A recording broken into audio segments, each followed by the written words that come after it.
They used to give them time. Well, we want to pray. We want to get together as a family to eat and pray. We're going to have some prayer time at night before we go to bed. You know, get on your knees and pray. When the last time someone has went to someone at an age, let's say under 10, 11, and say, don't forget to say your prayers before you go to bed. All right.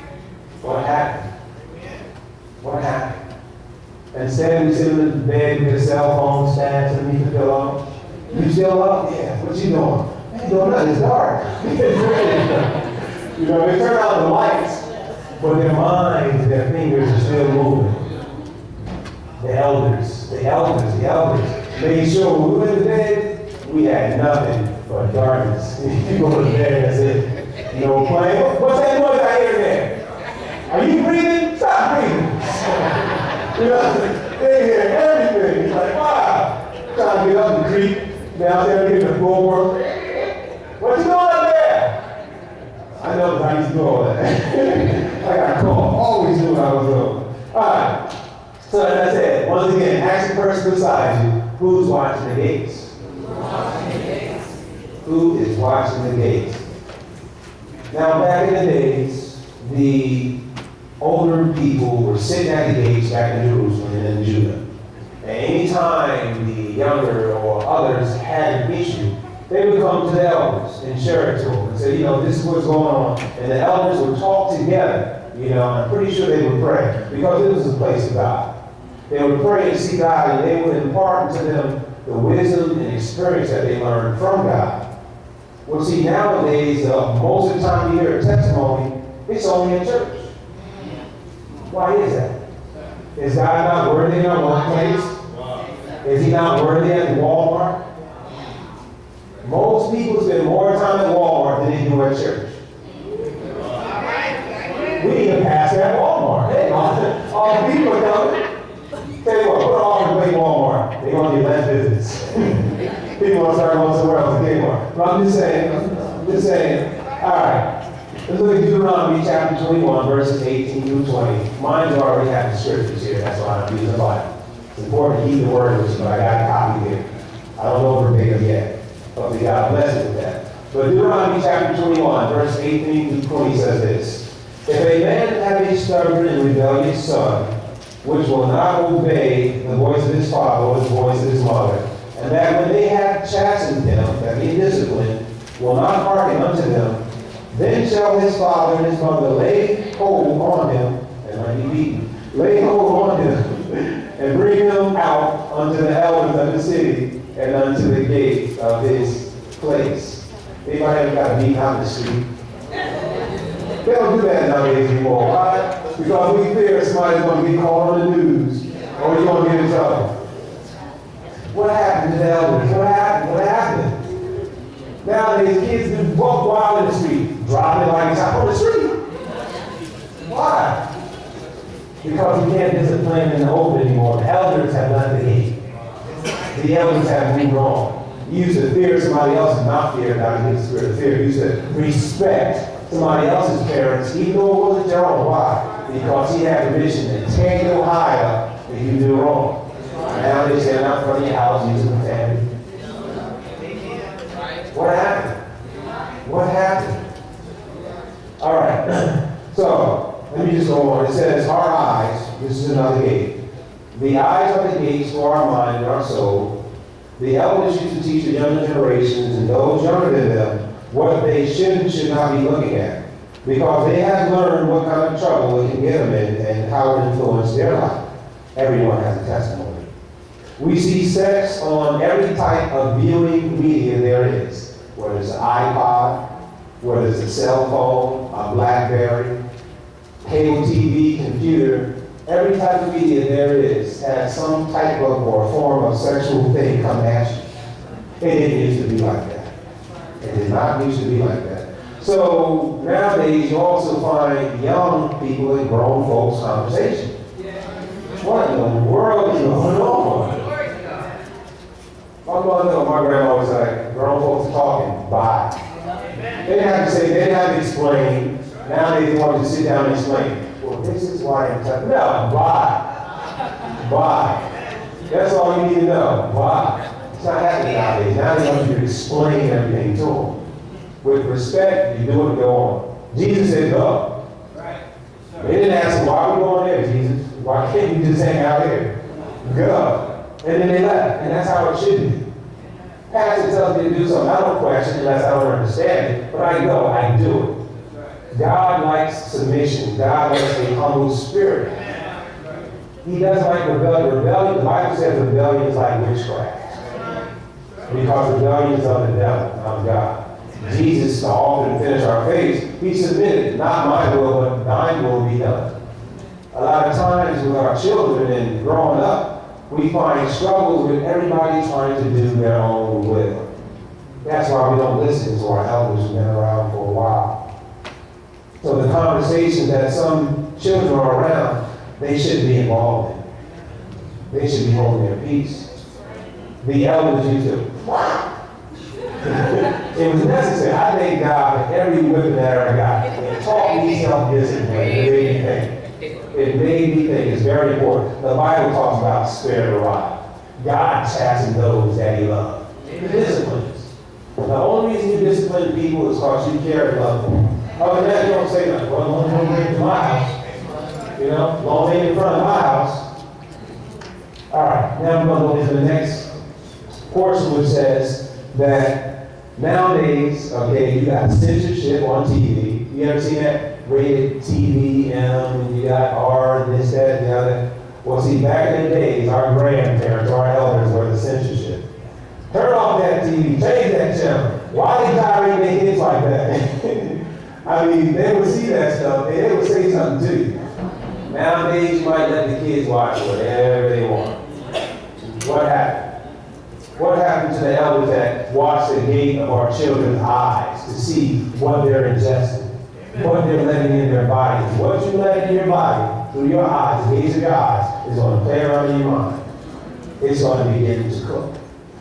And then when sin is conceived, it's bringing forth death. But everything we do starts with a thought. Some good, some bad. But everything, every thought is like a seed. What's going to grow from it? They even tell us, the elders would say, stop looking at that girl or looking at that boy like that. Because they knew the looks that you were getting. They knew what was going on in your mind. Why have they been there? Sometimes the wrong look, once again, the gate, the eyes, can start a fight. It can ruin a marriage. They may walk out of here smiling, but when y'all get in the car, from your eyes. Because they've seen something. So watch those gates. They're very important. And your ears, which are the gates to your wisdom, faith, and knowledge. Now, we know a lot of people hear various conversations from adults. But I remember growing up, before anybody would really use profanity in the open, you were in your 20s. You were in your 20s. Nowadays, 5, 6, 7, 8, 9 years old, using words I didn't think about using until I turned 20. Not that it made it right doing it then, but still, I didn't think about it. And so now the generation, when they hear that, even on TV or something, you might hear a kid use profanity and they laugh. You know, they think it's a joke. Well, back in the day, if you use that word, you didn't get a laugh and a joke, you got a backhand and some tears. You begin to cry. And that was the elders trying to teach respect at a young age, because if you don't, then your children and those around you might not make it to be the next elders at the gate. It's important. Or you may find yourself being the recipient of another child where the elder had left that gate. So now you're out there being robbed. You lock your door when a teenager walks by your car. Why? What happened? Before a teenager walked by your car smoking, they put it away. You might go there parents. Now they're like this. You want one?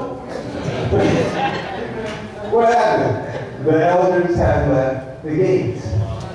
There's a whole lot of gates out there in your life, and what we protect for our gates now will let us know who's going to be there inside in the future. The little kid you let get way down may be the one that does something to you, or your kids down the line, because you didn't watch the gate of their eyes, the gates of their ears, even the gates of their hearts. Lamentations chapter 5, verse 13 and 14 says, they took the young men to grind, and the children fell under the wood. That means the kids are growing up too fast. instead of them trying to learn something from the parents in school, they want to go out and clock, hustle, make the money. Money, money, money. Never having a chance to grow up and understand how to use the dollar, but yet they're making lots of dollars. And so money without wisdom is foolishness. You waste it. All your hard work is futile, it's meaningless. Verse 14 says, the elders have ceased from the gate, the young men from their music. Back in the day when the elders and grandparents was watching the kids and stuff, they would have fun. Laugh and have fun. Now that the elders left the gate, they're going out on their own, trying to find something to do, make money, get into things that they shouldn't. The elders have left the gate. Another reason why they have left the gate is because of the devil. It says, the devil tries to send the enemy to discourage the elderly or grandparents from watching the gates. So the disrespect makes the elders leave the gates that help guard those that are young to them, our future. How many people have seen either on TV or in real life where a young adult or even some of us in our 30s have taken and allowed something disrespectful to go on in front of a grandparent or an elder and said nothing? We're giving our consent to that.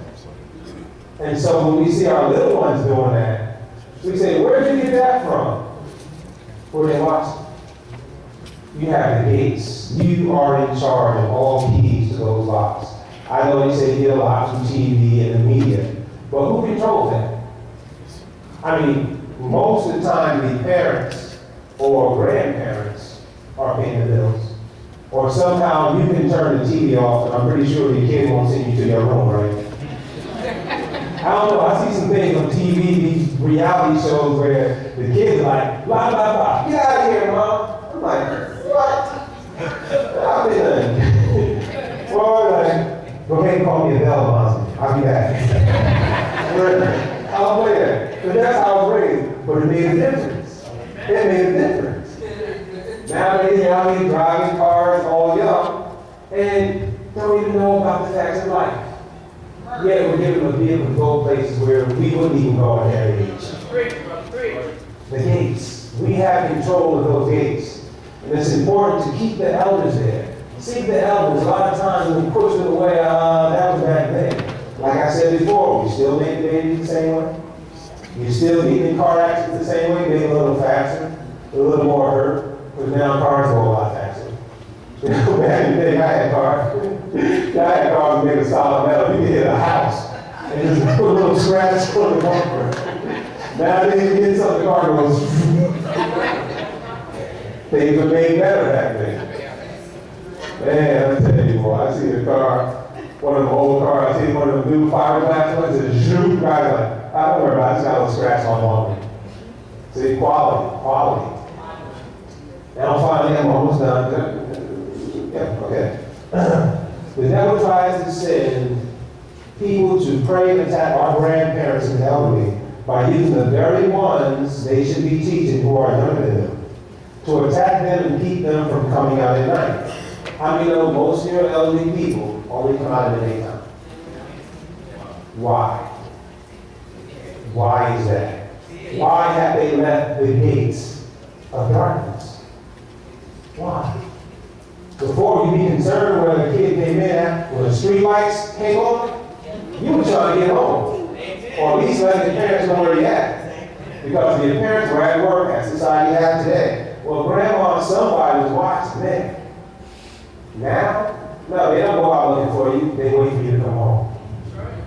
Back in the day, they would go get you. Well, I know where you're at. I'll be back. And you go in there. It's going to take you a while to get there. When they got there, you ran home. You see them coming, you was running. You want to get out of there. Because they caught you. Nowadays, it's like, she ain't coming. They don't want to come out at night. Why? The devil set that up. They no longer watch the gates at times when, a lot of times the enemy likes to attack when it's dark. He'll come at you in your darkest situation. You're so focused on the bills and other things, you don't know what's going on in your child's life. Because you're so preoccupied. So So now his gates are open. Her gates are open.